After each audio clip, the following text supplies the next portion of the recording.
Keep a watch. It isn't safe out here.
Until your return, Commander.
stay hidden.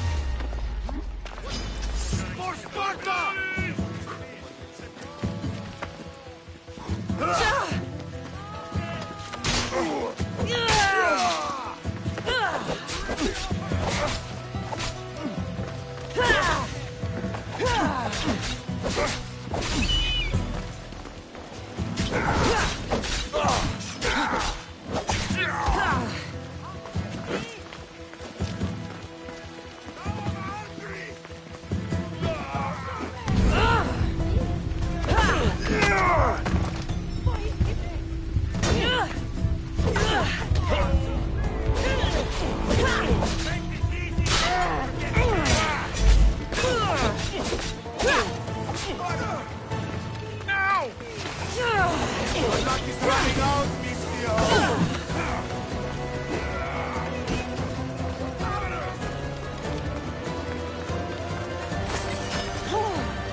Stay hidden if I don't want to fight.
Greetings, wanderer, and welcome to the Acropolis, the shining jewel of Athens.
My name is Aspasia.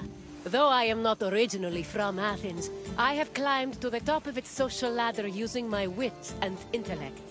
I've even earned the love of Pericles, one of the most powerful men in the city.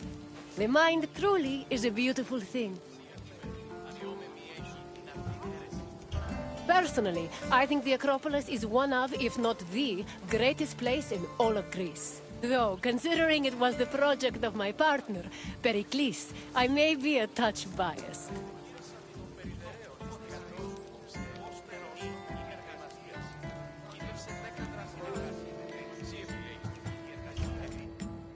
The Acropolis of Athens is a bastion of art and culture worthy of the gods themselves.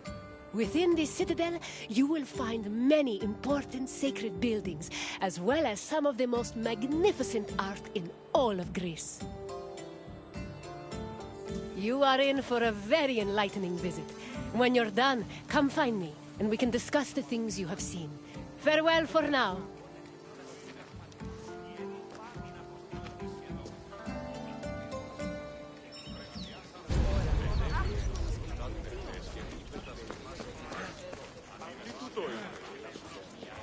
The Acropolis has gone through many changes in its long history. It began as a simple rock, was settled as early as the Neolithic period, and then became a fortress in the Mycenaean period. Stone buildings started appearing in the 7th century BCE. But the famous structures whose ruins remain visible today date mainly from a period of construction in the 5th century BCE. The location of the Acropolis is closely tied with Athens' foundation myth. Supposedly, it was the site where Athena and Poseidon competed for the city's patronage. This connection gave the Acropolis a sacred aura, and it was considered the religious heart of the city.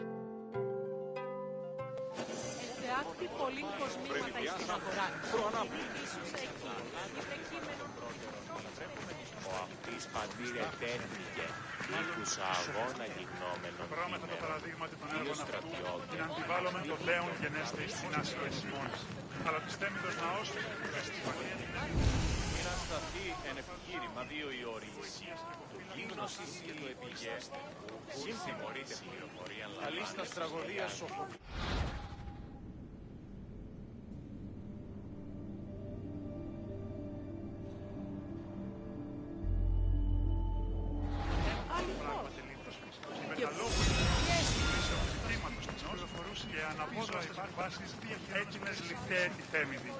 Η τραγωδία έναν εξάδελφο και ως συνεχωρησίτε όντως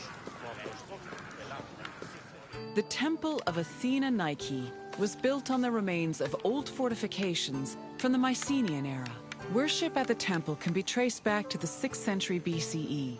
But the building itself was destroyed during the Greco-Persian Wars a century later. It was rebuilt during the Peloponnesian War. Given that the name Athena Nike roughly means Athena of victory, it was likely constructed in the hopes that Athens would win the war. Unusually, The temple depicts historical scenes of battles against the Persians instead of the more mythologically inclined art of other Greek buildings. The temple's priestess was chosen randomly among the Athenians and received a salary of 50 drachmae annually, along with skins and trophies from sacrificed animals.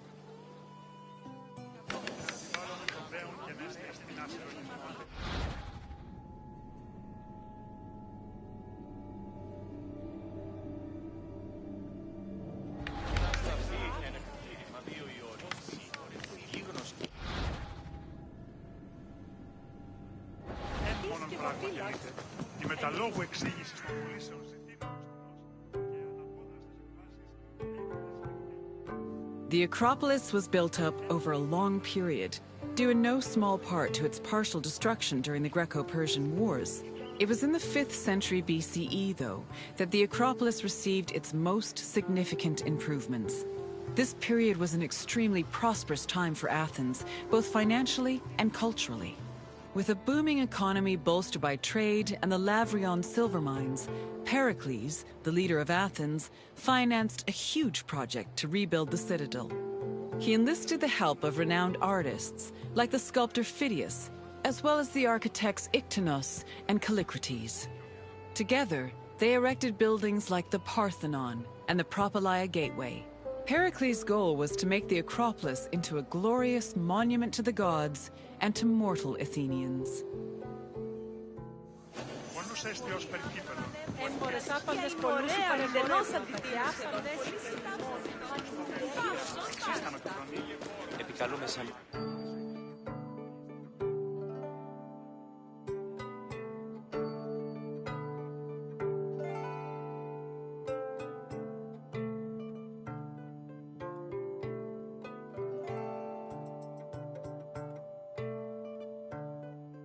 Behind the Propylaea was the giant bronze statue of Athena Promachos, or Athena who fights on the front lines. That name was reflected in the spear and shield the statue held in its hands. It was erected in the mid-5th century BCE by the artist Phidias. According to an inscription, it took 9 years to make and cost almost 500,000 drachmae. At approximately 10 meters tall, the statue was apparently so large that Pausanias claimed its helmet and spear tip could be seen from the sea near Cape Sunion, 60 kilometers away.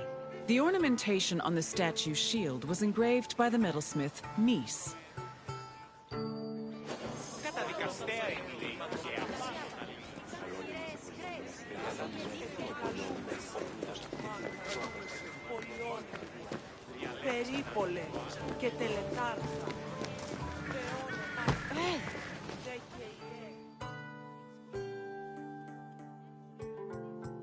The Aerophoroi were young girls between the ages of 7 and 11 who were in charge of special rites. A list of 4 girls was drafted by the Assembly of Citizens, from which the High Magistrate, the Archon Basileus, chose 2 to serve as Aerophoroi for the year. The girls lived in a house on the Acropolis.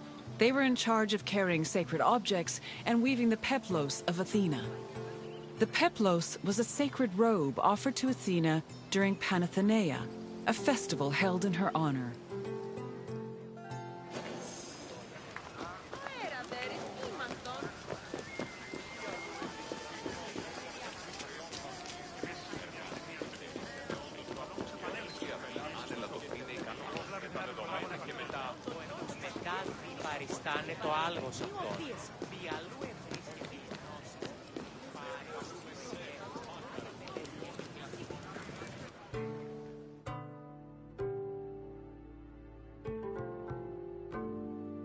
The Erechtheion was an atypical temple.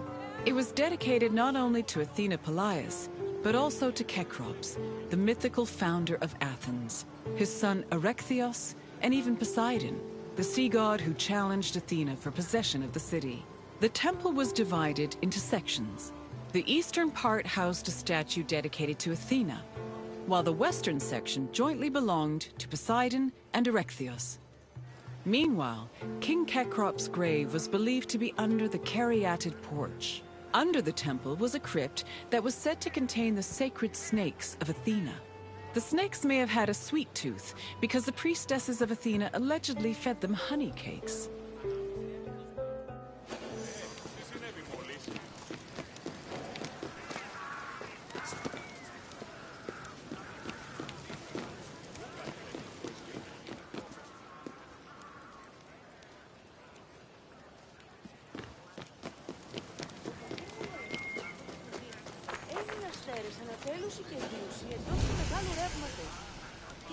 Μεγαλώνει με θεά.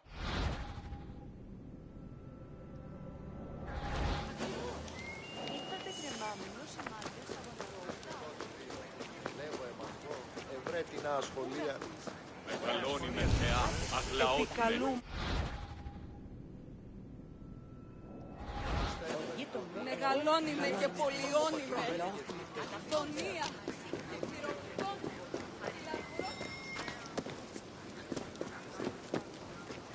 Επικαλούμε σε μάκα, πολιώνει με.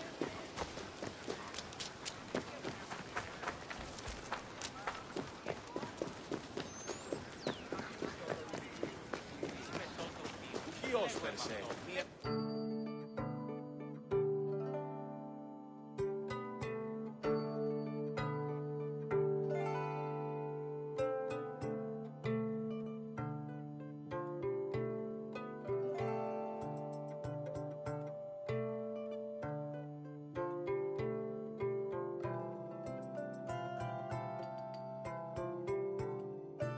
The Parthenon is one of the most well-known buildings in the world and an enduring symbol of ancient Greek civilization. While it is located on the Acropolis, the building is not a traditional temple. It was built by the sculptor Phidias and the architects Callicrates and Ictinus as a great monument to the glory of the city of Athens. That glory is evident in its many carvings. One of the most carved monuments in Greek architecture, the Parthenon's decorations depict several mythological scenes. These include the birth of Athena, her fight against Poseidon for the patronage of Athens, the gods' battle with the giants, and the procession of the great Panathenaea.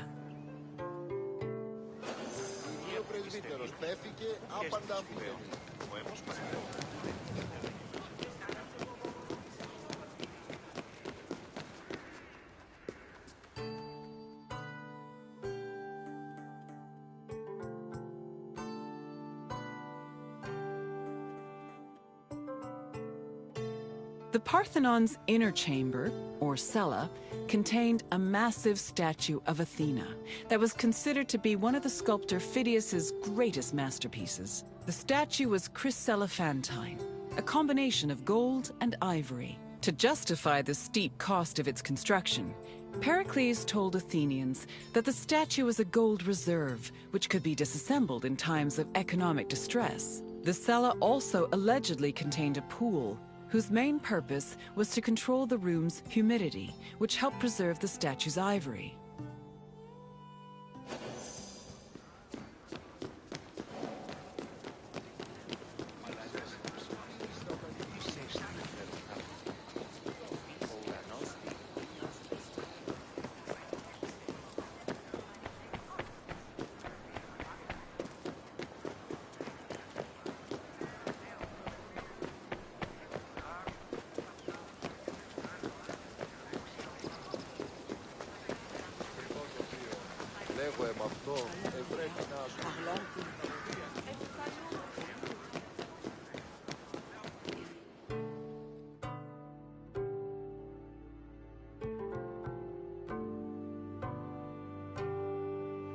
Athens' treasury was located in the Parthenon, where it was believed to be protected by Athena herself. The treasury contained objects of great value, acquired from different conquests, as well as a mass of minted silver coins and various offerings to Athena. Pericles also decided to move the entirety of the Delian League's treasure to the Parthenon in 454 BCE. This was a great testament to Athens' power over the rest of Greece. The riches were divided into two parts, the Demosia, which belonged to the city, and the Hiera Cremata, which was dedicated to the goddess and only used for religious purposes.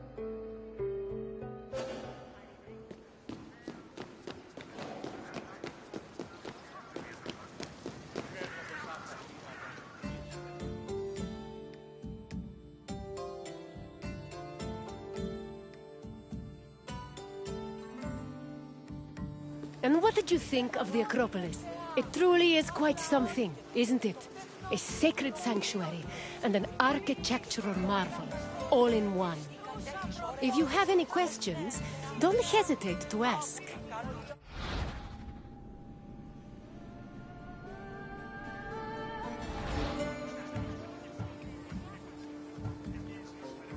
Very well. On to the next tour.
Welcome, traveler, to the ruins of Mykine.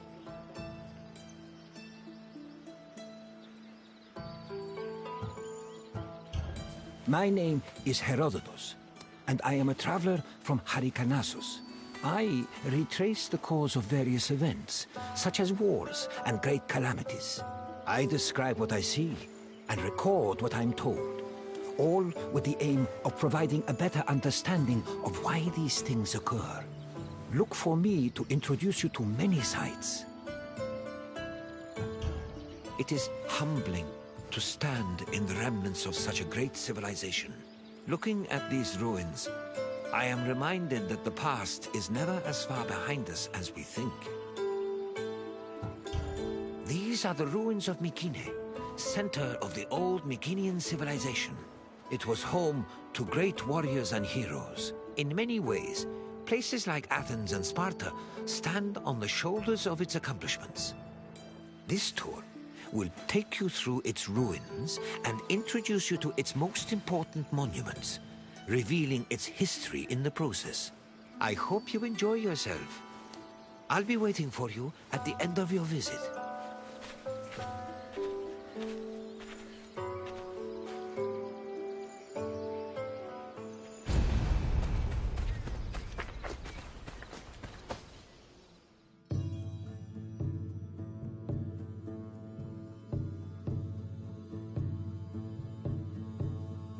The Mycenaean civilization flourished in the Late Bronze Age between 1600 and 1200 BCE. During this period, it was mainly located in the Peloponnese and central Greece. Mycenaeans were known for exploring distant lands. Notably, they battled the Hittite allied city of Walusa in a conflict that was believed to be the inspiration for Homer's Trojan War. But the Mycenaean people didn't only travel to fight. They learned much from their neighbors, the Minoans of Crete, such as how to write syllabic script on clay tablets. Such tablets provide evidence that Mycenaeans spoke an early form of Greek. They also tell of how great Mycenaean kings ruled over their warriors from opulent palaces in places like Mycenae, Thebes, and Knossos.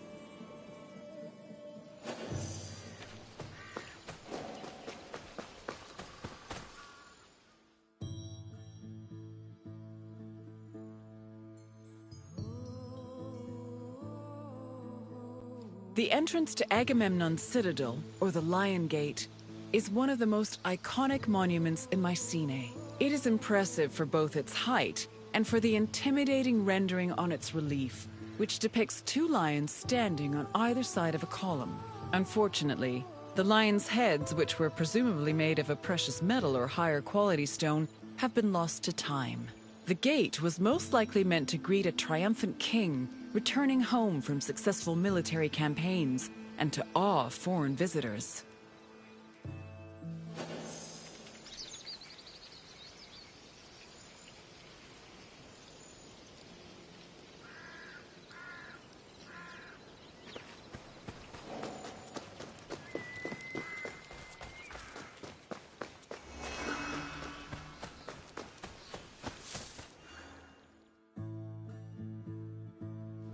When these shafts were discovered by archaeologist Heinrich Schliemann in 1876, he believed the 6 gold-filled graves to be connected with the family of the great king Agamemnon, even going so far as to proclaim a gold mask he found within to be the death mask of Agamemnon.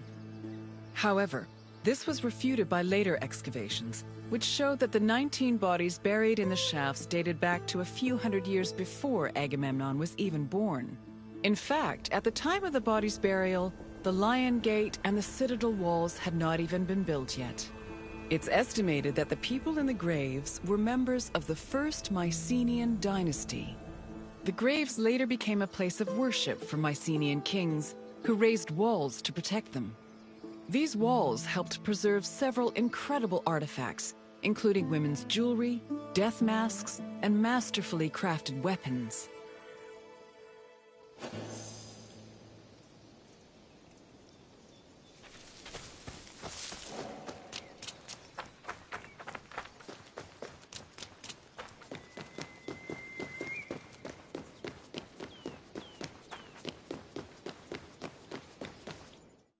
By 1250 BCE, Mycenae was at the height of its power, and its living quarters and workshops were numerous. Houses were built everywhere, from the top of the palace's hill near the king's residence, to the slopes and terraces within the walls, to the nearby hills outside the citadel.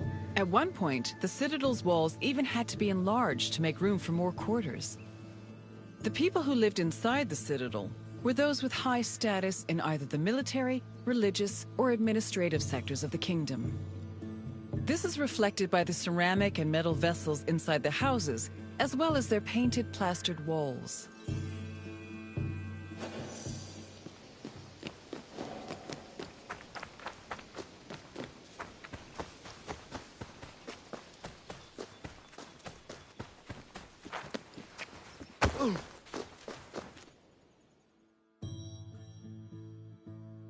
A traveler seeking an audience with the king would have first ascended a steep ramp from the Lion Gate to the citadel's summit. Here, they would have walked into the palatial complex through a grand entrance called the Propylon.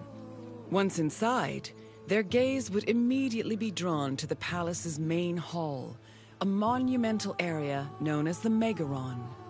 The vividly decorated Megaron, which glittered with precious objects and colorful frescoes in its heyday, was where the king would have received the traveler. If the king was feeling generous, he would have shared with the visitor the palace's most marvelous feature, its commanding and majestic view, which stretched from the plain of Argolis to the gleaming Aegean Sea.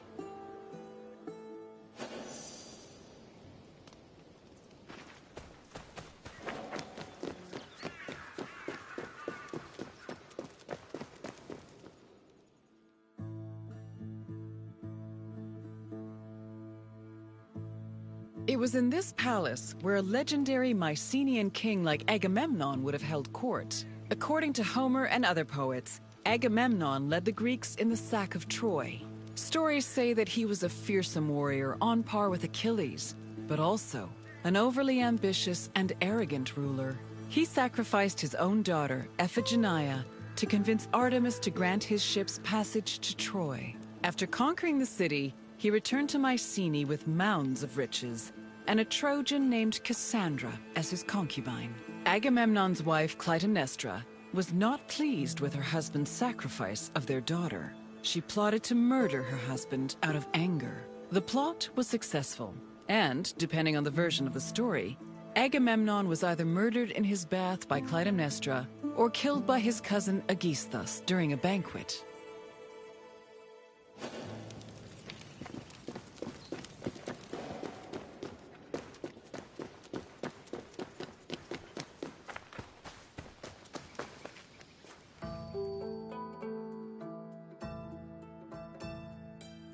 You've completed the tour, though it did not. It's important now. Then, I suppose...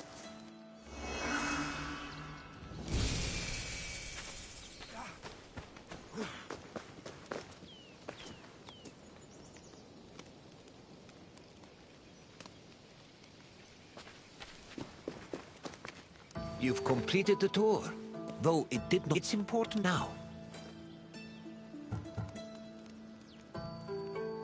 Very well. I'll see what I...